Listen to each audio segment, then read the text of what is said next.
Ele tinha tudo o que o dinheiro podia comprar: mansões, carros de luxo, fama e poder. Mas no fundo, se sentia vazio. Um dia, ele sumiu. Desapareceu do mapa e ninguém soube para onde ele foi. O que faria um bilionário largar tudo e se esconder numa cidade onde ninguém sabia quem ele era? Essa é a história real de um homem que trocou bilhões por paz antes de começar. Já deixa o like e se inscreve no canal, porque essa história vai mexer com você do começo ao fim. Richard Valmont era o tipo de nome que abria portas antes mesmo de alguém perguntar quem ele era. Dono de um império bilionário construído ao longo de 2 décadas no setor de tecnologia, ele aparecia nas capas de revistas, dava entrevistas em conferências globais e colecionava mansões em 3 continentes. Mas apesar de tudo isso, Richard estava exausto. Não era o cansaço físico de alguém que trabalha demais. Ele tinha uma equipe inteira para cuidar até de suas decisões mais pessoais. Era um esgotamento mais profundo da alma, de alguém que há anos só via interesse nos olhos das pessoas, amigos que eram amigos até o próximo investimento, mulheres que o amavam enquanto os presentes eram caros, sócios que sorriam enquanto o saldo bancário sorria mais alto. Acordou numa manhã de sábado e, sem avisar ninguém, entrou no helicóptero particular. Pediu ao piloto que o levasse até o hangar mais próximo de onde pudesse pegar um avião comum. Queria desaparecer, pelo menos por um tempo. Sem paparazzi, sem colunas sociais, apenas ele, o silêncio e talvez, quem sabe, alguma verdade simples da vida. Escolheu uma cidade do interior ao acaso, passando o dedo no mapa digital do tablet, até cair sobre um nome que ele nunca tinha ouvido falar: Santa Aurora. Um município com menos de 20 mil habitantes, cercado por montanhas, rios e gente que ainda dizia bom dia, olhando nos olhos. Desembarcou com uma mala simples: jeans, camisetas, alguns livros e dinheiro em espécie. Queria viver como qualquer outro. Alugou um chalé rústico numa estradinha de terra e nos primeiros dias limitou-se a caminhar. Respirava o ar puro como quem relembrava algo perdido. O som dos pássaros, o cheiro de café coado na varanda das casas, o ritmo desacelerado das ruas, tudo era quase estranho, mas profundamente acolhedor. Aos poucos, começou a interagir com os moradores. Ninguém o reconheceu. Para todos ali, era apenas Ricardo, um homem aparentemente de meia idade que tinha decidido recomeçar. Conseguiu um trabalho simples na mercearia da Dona Célia, uma senhora de fala mansa e coração gigante. Ele empacotava compras, carregava sacos de batata e ouvia histórias da vizinhança. Foi ali que conheceu Clara. Clara era professora da única escola da cidade. Tinha paixão por literatura, olhos que pareciam entender mais do que diziam, e um riso que soava como música num mundo desacreditado. Os dois começaram com conversas casuais, sobre livros, sobre o tempo, sobre a beleza escondida nas pequenas coisas. E quanto mais se aproximavam, mais Richard se via deixando para trás o homem que fora. O celular já não tocava mais, e mesmo que tocasse, ele não atenderia. Os e-mails importantes continuavam não lidos. Pela primeira vez, ele tinha paz. Não precisava provar nada, não precisava esconder nada. Era só ele, apenas Ricardo. Clara, por sua vez, sentia algo diferente naquele homem misterioso. Era gentil, prestativo e carregava nos olhos uma tristeza antiga, misturada com esperança. Nunca perguntou sobre o passado dele. Respeitava o silêncio que ele oferecia com naturalidade. Ela sabia que todos têm suas histórias, e talvez ele apenas precisasse de tempo para contar a dele. Um dia, sentados à beira do rio, Richard finalmente falou: "Sabe, Clara, eu fui alguém muito diferente do que sou agora. Já tive tudo o que o dinheiro pode comprar, mas me faltava exatamente o que encontrei aqui. Verdade. E você me ajudou a lembrar disso." Ela apenas sorriu, segurando a mão dele.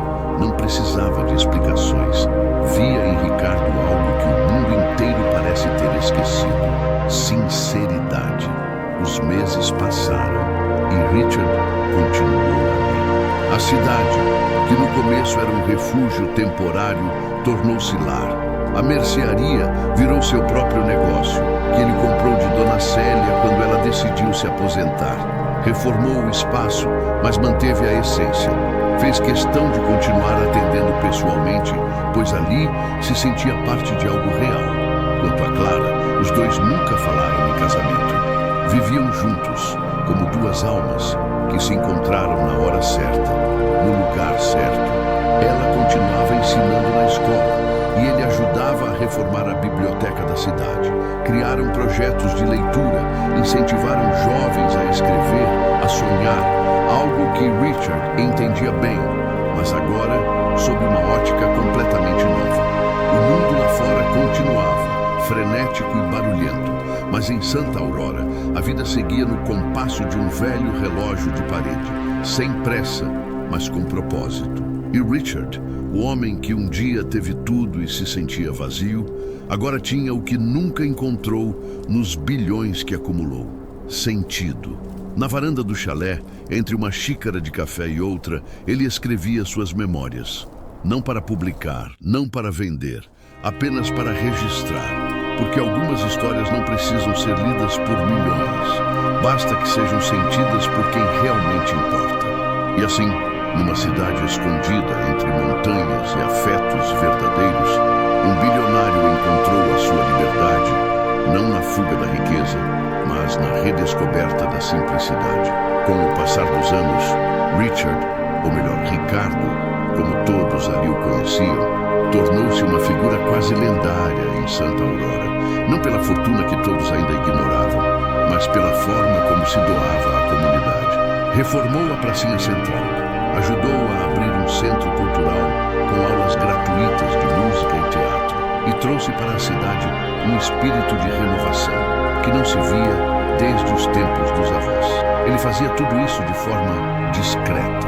Quando questionado de onde vinha tanto recurso, respondia com simplicidade: guardei muito da vida anterior. Agora é hora de usar com propósito. Mas ninguém insistia.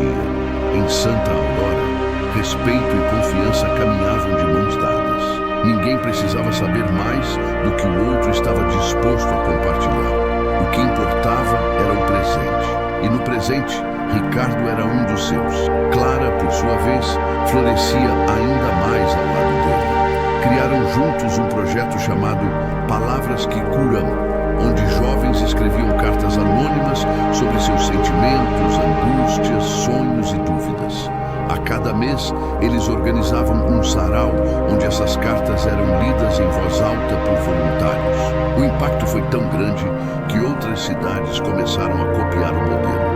Ricardo percebia, com cada gesto, que a felicidade não vinha da conquista, mas do compartilhamento.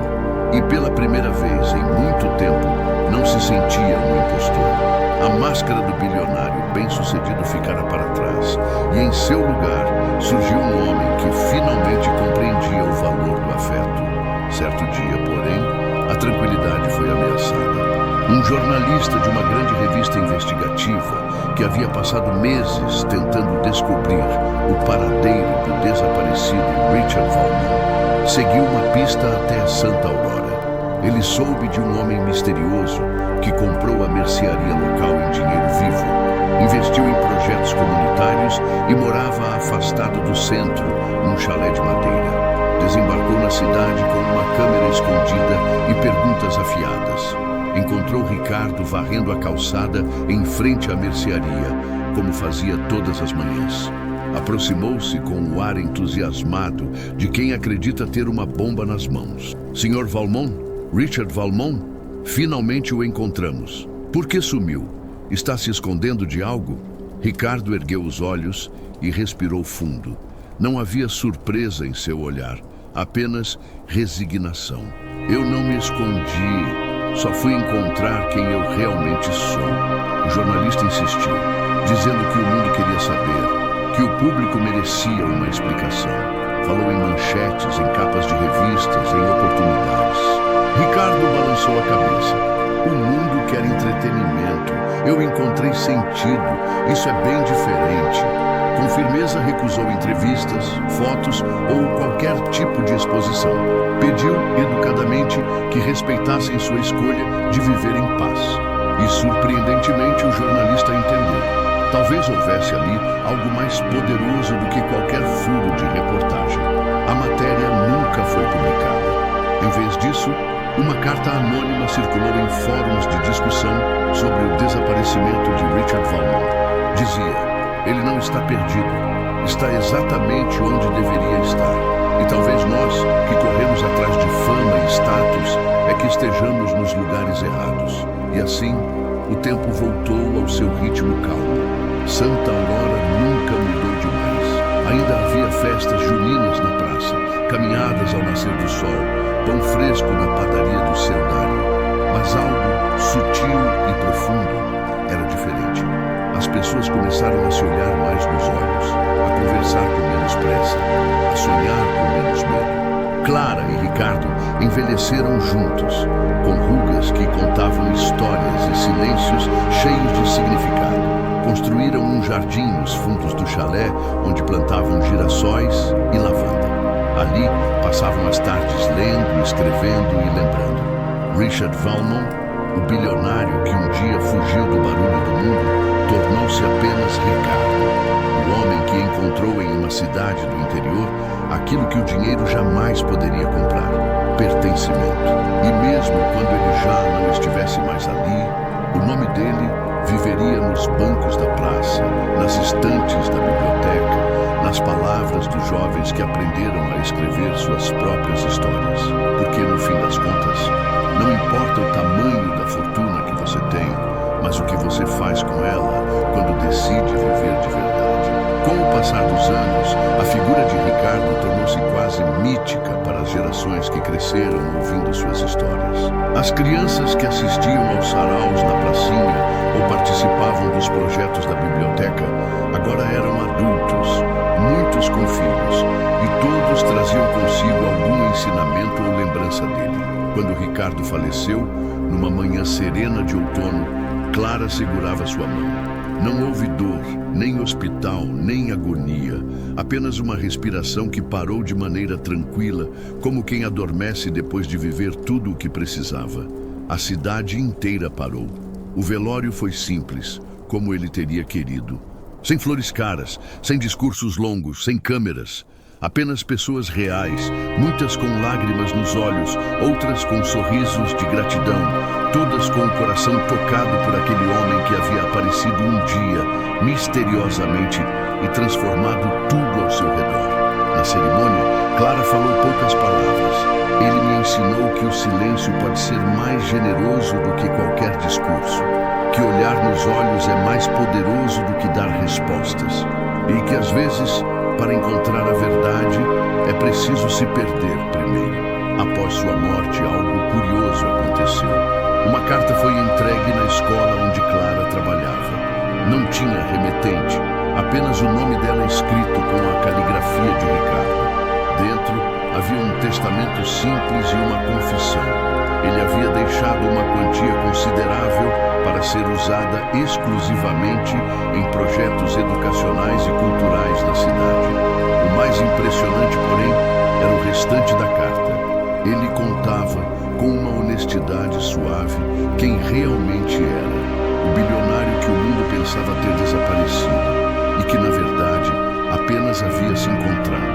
Revelava tudo: seu império, sua fuga, seus motivos e como Santa Aurora o curou. Clara decidiu que aquela carta não seria guardada num cofre. Ela leu cada linha em um sarau público, diante de todos. Não como uma revelação sensacionalista, mas como uma celebração da coragem de mudar. Muitos choraram, outros aplaudiram. E alguns ficaram em silêncio, absorvendo o peso daquelas palavras. Daquele dia em diante, a cidade se transformou num símbolo. Jovens de outras regiões começaram a visitar Santa Aurora para conhecer a biblioteca onde Ricardo passava tardes inteiras, o banco na praça onde lia com Clara, o chalé que agora servia de refúgio para escritores e artistas em residência. A cidade não virou atração turística, virou inspiração. Um dos projetos mais tocantes surgiu anos depois, a Escola Valmont de Humanidades. Clara liderou a iniciativa com o apoio da prefeitura e da comunidade. Ali, os estudantes aprendiam filosofia, literatura, ética, arte e história. Mas mais do que isso, aprendiam a olhar o outro, a escutar, a escrever com o coração. No mural da entrada da escola, uma frase de Ricardo foi eternizada: "Fui bilionário por boa parte da vida, mas só fui verdadeiramente rico quando aprendi a viver com menos e sentir mais." Clara viveu por muitos anos depois dele. Continuou sendo referência de sabedoria, paciência e afeto. Jamais se casou de novo.